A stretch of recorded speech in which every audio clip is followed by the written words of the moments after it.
Hey everyone, this is co-host Andy here. Thanks so much for tuning in to Roll for Topic. I wanted to give you a little bit of advance warning that this episode, the audio quality is a little bit lower than our normal standards. Between me being sick with my voice really kind of giving out on me and a few technical difficulties, the audio is a little choppier than usual. That said, I think it's super listenable, and I hope you'll go on to listen to it because we have a fantastic guest in this episode talking about some really good stuff. Thanks so much, and here's the episode.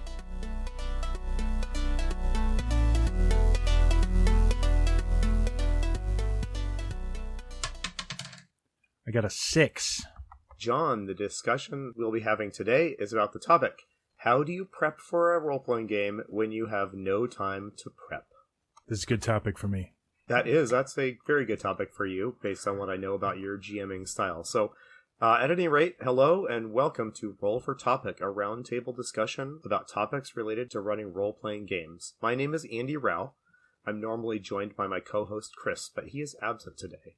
I last saw him, we were chatting online, and I heard some sirens in the distance, and he abruptly announced that he had to go. So I assume he's on the run, he's on the lam. He hasn't contacted me, if anyone's wondering. I know nothing. So I'm joined today by John Corey from our sister show, The Splat Book. John is one of my favorites, if not my absolute favorite GM in the world. And John, I'm really grateful you've agreed to join and fill in for Chris today. So I'm super excited. Folks may remember, oh my gosh, it's almost 4 years ago now, that which means you've been doing this podcast a long time, Andy. But when Chris's son was born, he needed a sub for a few months, and that's how Andy and I got to know each other, was subbing on this podcast. So I'm super happy to be back. That's right. So we've come full circle after 4 years. That's a terrifying thought. It is. I should also note, for astute listeners have probably noticed that, yes, I have a cold. I don't know how long my voice will last here. When I mentioned to my wife earlier today that I had podcast recording, she just started laughing. So so we'll see how my voice goes. But in the meantime, I like to think I sound more like Batman than Bane, but let me know if the opposite is true, and I'll try and, I've noticed when I have a cold, I sound like George Takei. Like, my voice gets really low when I... Hey, that's a good thing, actually. Yes. All right, so hey, John, before we dive into our topic, Chris and I usually banter about a little bit, and I thought I would start with a little update on something I've been reading that's role-playing adjacent, then I'm going to toss the same question over to you.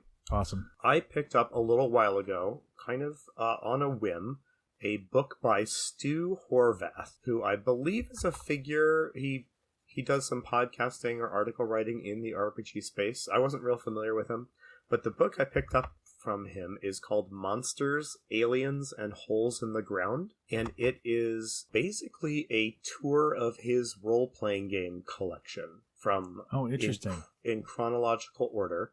The photos in the book, I think, are mostly or all photos of the actual books from his collection.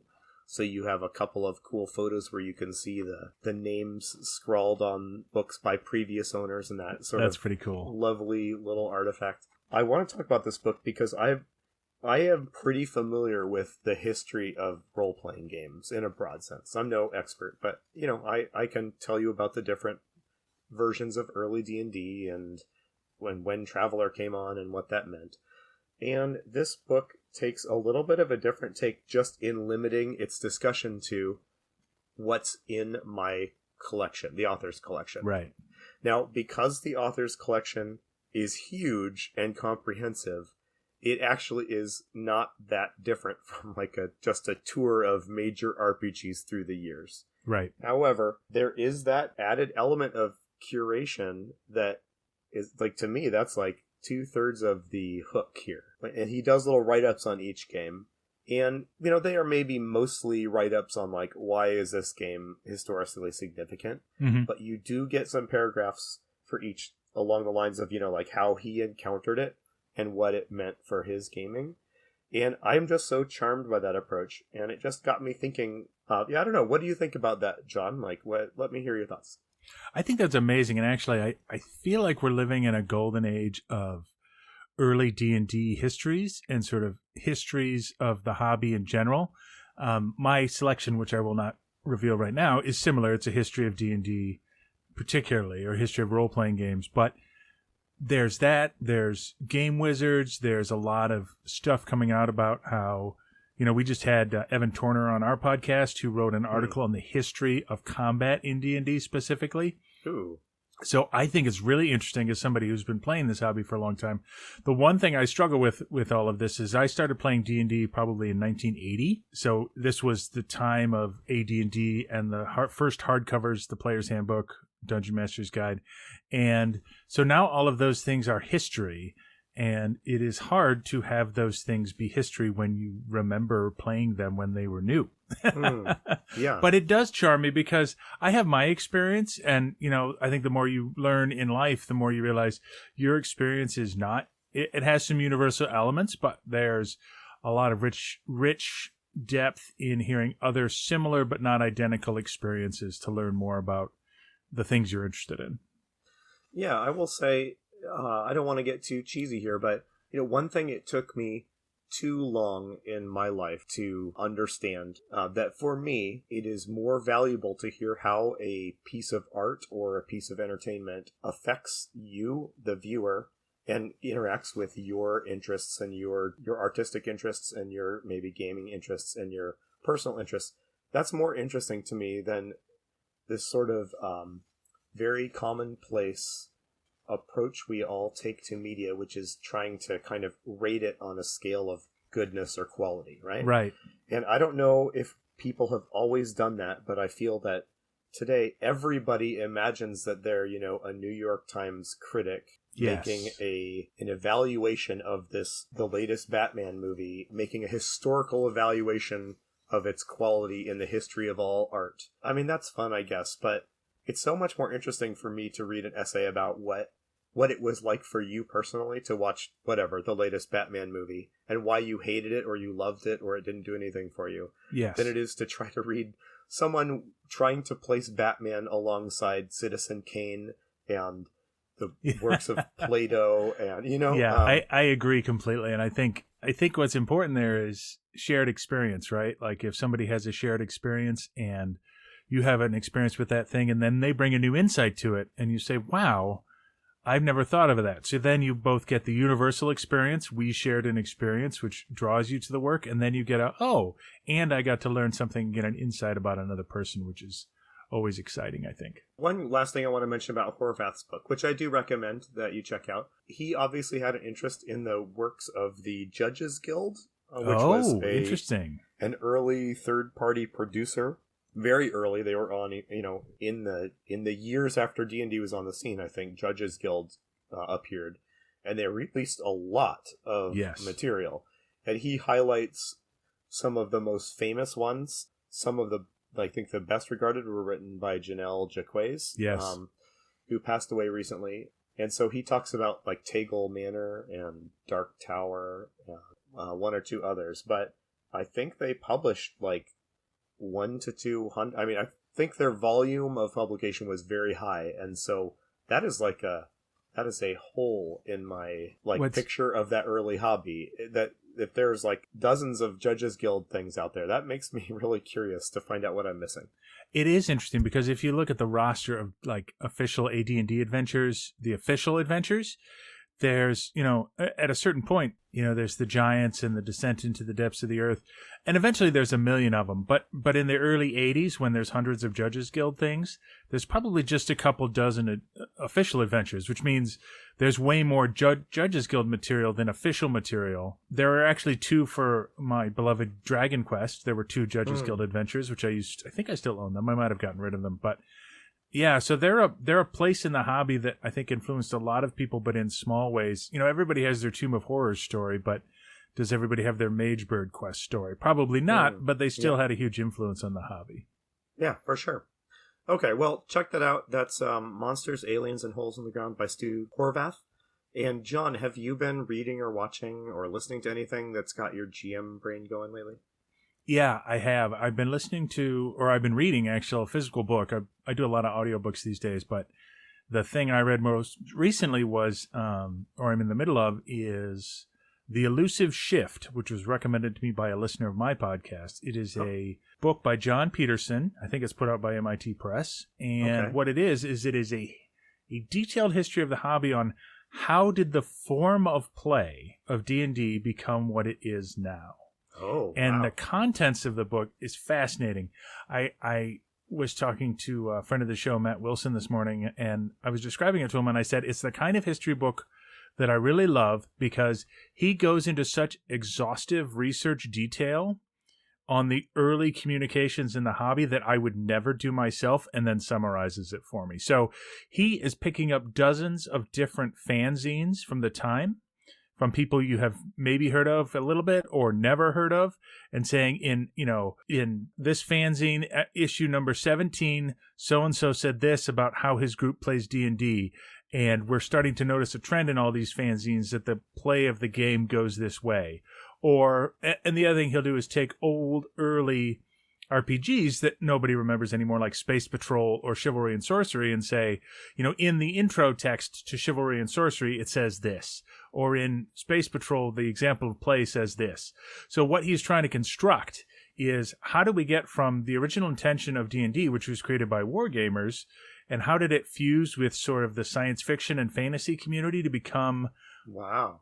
different kinds of games? And what I learned, Andy, and I learned this about Andy and I have this running conversation going on the side, which we will not bore our audience with, about Robert Caro's biography of Lyndon Johnson. But what I learned from The Elusive Shift and from that Lyndon Johnson book is things were not that different, in history. 40 years ago, 50 years ago, when this hobby started now.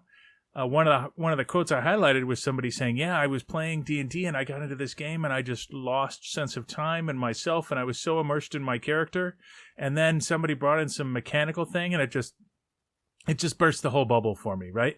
And I'm like, oh, that guy is me 50 years ago. Or there was somebody else who was saying, oh, if you're not playing correctly, if you're not strategically playing as smart as you can, and instead going with sort of a more narrative flow, you're not playing the game correctly. So there's this strategist story gamer, dynamic already when the game first comes out, which I thought was something new, and it really isn't. So, wow, that's fascinating. Yeah. Yeah, there is this tendency to think that branch between kind of the simulationist approach to gaming and the more narrative branch happened like in the late 90s or something. But Right. I agree with you from, just personal anecdotal evidence that tension has been there since the beginning of the hobby. Yeah. Yeah, and it's just fascinating to watch the author put together those things. The amount of research and detail, I can't imagine doing that myself. So I'm always sort of just like, impressed that he managed to put the thing together at all. And his coherent argument is, it's the merger of war gamers and story people, like fantasy and science fiction fans, that create the hobby that we know today. It wasn't the intention of Gary and Dave at the beginning, but other influences made that happen. And the other thing that's interesting is into a lot of detail about the different regions of the country and how they played. Unsurprisingly, Los Angeles's D&D scene was a lot more loosey-goosey and story-based than the East Coast's D&D scene or the Midwest's. So he gets into some of that too, which is interesting as well. So I know nothing about regional RPG differences, and that sounds so fascinating. So again, is his main source of info is zines, which would be more local? It's like a write-up of a game from a group in LA that was published in a fanzine, and then he contrasts it with a write-up of a group in Kansas City that had a much more stringent, strategic, formal approach to it, and then compares and contrasts the write-ups of those two campaign write-ups and describes the differences. Oh, that's amazing. Yeah, it is amazing. I recommend it. It's called The Elusive Shift by John Peterson, and I can't recommend it enough, actually. I don't know. I read a similar book about sword and sorcery. I think I talked about, not on your podcast, but maybe with Kyle on mine, called Flame and Crimson, which is a similar sort of thing for sword and sorcery, where somebody just digs through all these old fanzines and reads the dialogue in there and establishes a history of the genre. It's a very similar kind of thing. Well, that dovetails with something I have gleaned from Horvath's book and from some of my other reading, which is, it is always a little surprising to me how much of the history of even big games like Dungeons and Dragons is a reactive history to what people are actually doing out in the world with it. Yes. So in talking about the different Judges Guild stuff, Horvath is pointing out, this is actually the first what we call a mega dungeon. And this is the first, whatever, narrative story, really story-based dungeon adventure. And so TSR would then maybe come out with maybe what we consider to be a definitive version of a mega dungeon, but it was not an idea that they came up with. It was something that entered the hobby through the actual play and the publications of just everyday people, which is fascinating to me. Yeah, and I think that's what the Elusive Shift is about. How did different people get here? Like one of my favorite adventures, I think one thing I'd probably learn from that book is one of my favorite early adventures is it's from the UK. It's U1, The Sinister Secret of Saltmarsh. And the reason I like it is it's like a Scooby-Doo mystery, and it's the first adventure I read that's like, oh, we're not just running around and chasing monsters. There's a story here. There are monsters to fight, but that's not the point of this adventure. And that really like broke my brain in a way that the Tomb of Horrors did not. And I'm sure that's not the first time somebody wrote a story like that, but it's the first time I encountered it because it's the first official one. Well, that's awesome. So, hey, John, in the interests of preserving my voice before it gives out, Yes. Let's move on to our topic. Just as a reminder, the topic we're discussing is, how do you prep for a game when you have no time to prep for a game?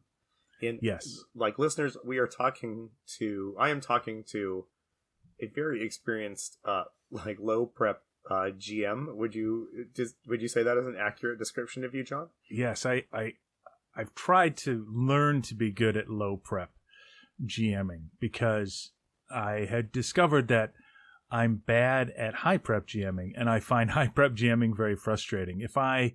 Part of the reason I am the way that I am, and it's not that I don't run games that require prep, but my prep is different, and the prep on low prep games is just a different sort of prep. So I'll say a couple things about that. I've told this story before, but one of the reasons I don't like high prep is there's two. One is it can railroad a story, right? So if you prepare a lot of material, let's say you're really into miniatures, which is fine, but you build a big set or diorama or play piece, and the players are like, you know what, I don't think we need to go there. Like you can, as a GM, find reasons to make them go there, which defeats player agency. So that's reason one. Reason two is I'm just not very good at it. I remember the moment my sort of epiphany was I made a big math problem for my party, and I was like, this is gonna be great. I did research on the internet, and I spent all this time, and I forgot my friend Steve is a math genius, and it took him. He just knew the answer. He was like, boom, that's it. I'm like, no, you don't understand. I spent all this time on this door riddle, and you're through it now. Like, it was really frustrating for me, and I realized I am not the kind of person who can challenge players who enjoy that sort of thing through doing more prep. Interesting. My experience is, for most of my gaming history, I've tried to be a high prep GM, and that's still kind of what I aim at, but almost invariably, I will put a lot of time into prep that does not really give me the feeling of being all that well prepared for the game. And so even games that I have on paper prepped a lot for, I often wind up it's only in like the hour before the game starts that I don't know if panic sets in or something, but I really am able to nail down the small number of pieces that really need to go into the game, if that makes sense. It does. And I have a theory about why that happens, which is prep is not to prepare a story for your players to engage with, though that happens when you prep. Prep is to build confidence for you as a GM that you have a place to start and something to do. So here's an example that I will give. So I love to do a low prep game called a Mad Lib, and this is not my idea. I found this idea originally on a site called RPG Alchemy, which is not around anymore, but I do want to give credit to that site creator. But what you would do is you would create a sentence, the sort of generic fantasy sentence, like we are a party that are going somewhere to do something to stop some evil, and that thing is guarded by some other great evil, right? And that sounds pretty generic, but what I discovered is not all, but a lot of stories in RPGs, what people are looking for is not the generic, but a very genre-specific example. So you can have a lot of fun. Let's take science fiction. Let's do space opera, right? You can have a lot of fun breaking tropes and genres in a sci-fi story, but I think when people come to a table for a game, they are hoping that the genre elements match the genre you're in, right? So if that's the case, then you as a GM already know, if you've seen a bunch of space operas, you already know everything you need to know about how that story is supposed to go. So you want to have a villain, you want to have a challenge, you want to have, some sort of difficult thing that they've got to do. So what I used to do, for example, is I would create this Mad Lib, and we knew they would have to fight some guardians of whatever thing they were going to, and I would create generic creatures that were just like low-level minion, sort of brute and boss. And then when the improv started and they said it was a dragon instead of a purple worm, I would just maybe change the special ability of the boss a little bit so that it matched what they wanted to do a little more. And then I just lean into all of the genre fiction I've consumed over time to throw stuff in there. Like, for example, I used to do this Mad Lib in a fantasy game, and over and over, I would fall back on this novel by Carl Edward Wagner called Bloodstone, about a mad scientist who's trying to rebuild the evil temple in the middle of the swamp, and the heroes have to go in and stop him. Like, I just plucked that plot right out of there, put them in the swamp, and the game's ready to go. You know what I mean? Like, it doesn't have to be super carefully plotted. Does that make sense? It makes total sense, yeah. For me, I have much less experience with this, and I often feel like I am stumbling into my low prep games. Right. But the ones that tend to go best are the ones where I have nailed down with confidence, not necessarily with lots of text or info, but with confidence who all the players are and what they are trying to do. Right. And I find that it's a lot easier to whip up a scene if you know what everybody involved is trying to get out of the adventure, if that makes sense. It does. What agendas and motivations do your NPCs have? So if you have no time, so there's two different things here, right? One is you're just running a one-shot from scratch. That's my Mad Lib idea, right? I want to run a fantasy one-shot. I'm going to pull together all these fantasy tropes that I know about, just lean on them, and we'll have a good time. This game has gone great sometimes, it's gone kind of mediocre sometimes, but usually it's an engaging game. The other game is I'm running a regular campaign, and I have to run it tonight, but I've been working overtime all week. What am I going to do? And that's the other sort of low prep scenario. And I think that gets to more what you're talking about, which is what I would do is, or what I have done, is write down all of the NPCs involved, like on an index card, and just a 1 or 2 word, like, this is what they want. They're trying to get the bomb, the other person's trying to detonate the bomb, and the party's trying to stop that from happening, right? Because then you have tension, motivations, and you know what everybody wants. And then the sort of minion brute boss thing fits in. Like, in your game system, do you have a good idea of, from either a combat or just a social interaction standpoint, what are the key stats somebody would have? So if it's combat, right, for minions, you just need to know their hit points, right? For the boss, you need to know his motivation and some of his key spells, and then you can just bring that person to life. I think the biggest way you can waste your time is, what if you build a fully fleshed character sheet for your boss and he gets killed in 30 seconds? Like, you've wasted your time. So I'm just a big fan of if you understand the basics of what's going on, do you have confidence? Because it doesn't have to be great literature. I think that's the other big thing. Yeah, so there's a topic that is kind of maybe a neighboring topic to this one, and I'm curious how you think it intersects. Does calling on the players to fill in details, is that essential? Is that a part of improv or low prep gaming, or is that something different entirely? Nope, that's absolutely essential, because you can say, let's say you're running a Star Wars game, okay? And one of the characters is playing a Jedi. And you say, okay, and a couple things. It's a Star Wars game, it's around the time of the rebellion, and one of the characters is a Jedi. You know that going in, so even if you don't have time to prep, you have some information. So you can say to that player, hey, how did you survive Order 66? And they say, oh, I was hidden by a family on this obscure planet, and I want to keep their information secret, otherwise the Empire will hunt them down. Well, it almost feels mean, but that's how you get player motivation and action. Like the first thing that can happen to that player is, oh, you get a broken, disjointed message from that family. Something's going on, but you don't know what it is. What do you want to do? Oh, I want to rush to that planet. So it's essential to get player input like that, because if the players are just looking at you like, I don't have anything and I want you to entertain me, A, it doesn't really feel like an RPG to me, but B, low prep requires player input. I would say that's essential. Is low prep just always going to be easier with mechanically simpler systems, do you think? Yes. I think of D&D as maybe a mid-level complexity game. You know, if I'm running Numenera where NPC stats are a single number between 1 and 10, right, and then just some flavor to describe some special abilities, maybe, you know, that's trivial to like whip up an encounter on the fly based on where the story is going. Right. But with D&D, if you have to pause and check the monster manual, I think if you're an experienced GM, you know, you're pretty good at like, well, I'll just use the goblin stats here and exactly, you know, and adjust them slightly based on what I need to happen. I don't know. Can you talk a little bit about the relationship between like the complexity of a system and how you do improv with it? Yeah, I think there's two things that are important there. One is the complexity, so simpler systems. So I've done this works really well with Powered by the Apocalypse games, which require a lot of player input anyway to even go, right? Some game where you're requiring bonds or interrelationships between the players to be defined by them.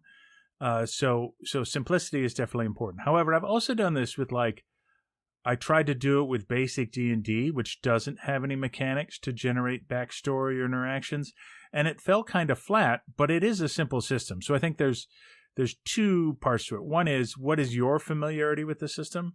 And then what is the complexity of the system? Because there's probably a GM out there, and I would like to meet them, that could do this with the hero system because they know the system backwards and forwards.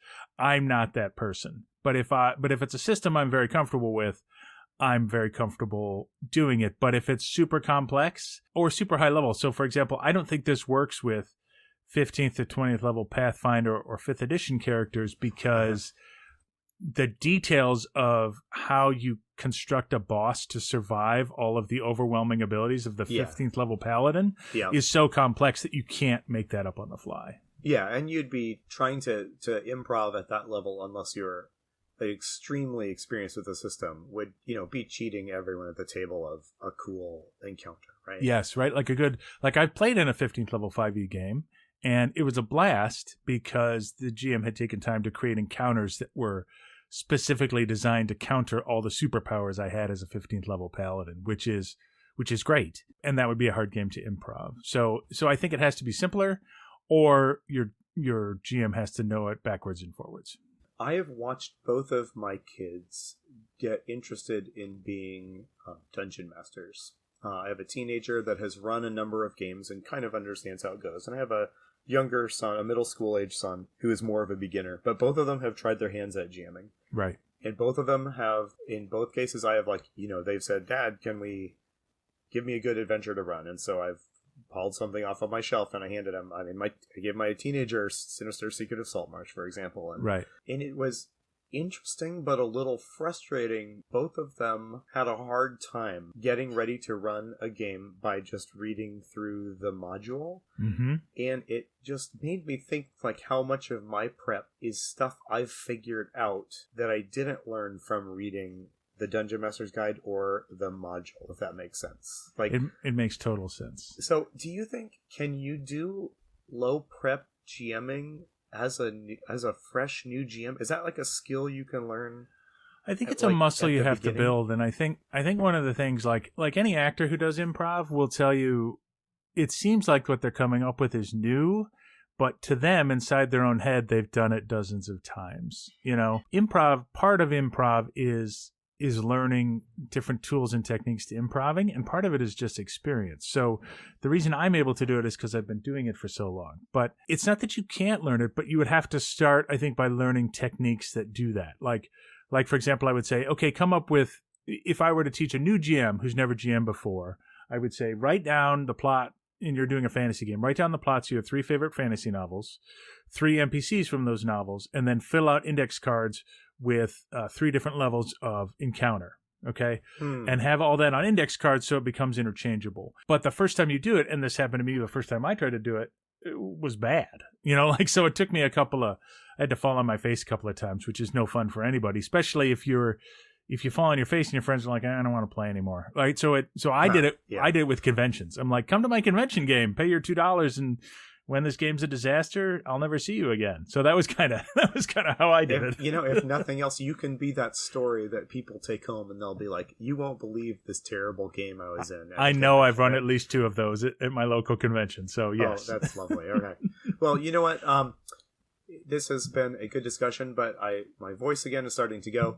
So I think we should go ahead and wrap it up. What's a piece of advice you would give to GMs that are trying to move from the high prep to low prep? Like what is a piece of encouragement you can give them, or a thing to think about?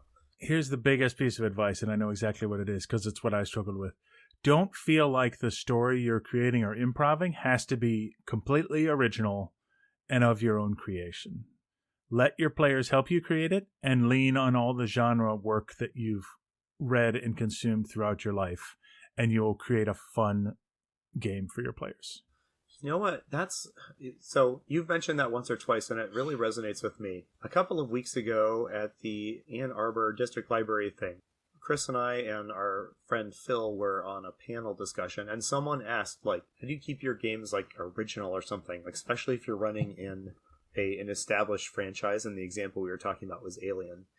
And I remember, I forget who answered the question, but I remember thinking, people don't want an original Alien story. They want Alien, right? Yep. We all know what it means. And, even some franchises like Star Wars or Star Trek, they're big enough that maybe you need to probably establish which version of that setting you're doing. But once you've done that, everyone knows what you want to experience, right? And so you're probably going to hurt your game if you try and get too original with it, unless everyone at the table is really looking for like an out there experience. Yes. And what I'll say, like, for example, I ran a big Star Wars campaign that lasted a couple of years, and I started it. You're a video game player. I started it with the plot of the second Jedi Knight video game, where there were these characters called the Reborn, which are dark Force users who didn't learn to use the Force. They were infused. The Force got infused to them through some experiment. That's how I started my game. And we went and did other stuff there, but I just lifted that plot. The plot started with them finding a crate of lightsabers that were intended for these Reborn, and the Reborn coming to get them back from them. And then I stole the plot from that video game, and we went and did our own thing. But it's okay to start with something that everyone's familiar with. In fact, it's better. I have so much nostalgia for that game, by the way, John. You and I are kindred spirits in that regard. One of the first really good Call of Cthulhu games I ran, I didn't even file the serial numbers off the plot and characters and setting of a video game called Clive Barker's Undying. I don't know. I've heard of it, but I've never played it. It's an obscure little gem, but I just ran that video game for them. It went really well. In that case, no one else had played the game, so it probably seemed like I had this remarkably complex setting. But, even more, if you love something in the genre, or you've played an obscure game that others haven't, yeah, man, just milk that. There's a difference between running a game with your friends and trying to publish something, right? If you're writing your own published adventure, do not steal the plot from Jedi Knight 2. If you're running a game for your friends, steal the plot from Jedi Knight 2. That's my advice. I love it. Okay, John. Well, thanks very much for joining me. Again, this has been John Corey. You can listen to John and his podcasting co-host Kyle on their podcast, The Splat Book. John, what have you guys been talking about lately on The Splat Book, just to tease some interest here? Yeah, the last 2 episodes were an actual play we did. Kyle and his friend JP Couvert, who are both YouTubers, wrote a Morkborg hack called Starborg. And we ran an actual play with you as one of the players. It was delightful. We had a great time. The second episode just came out, and then in 2 weeks or in a week and a half, I guess, Kyle and I we just did a mailbag episodes, because it turns out actual plays are exhausting. So we're just answering some listener email and voicemail in our next episode.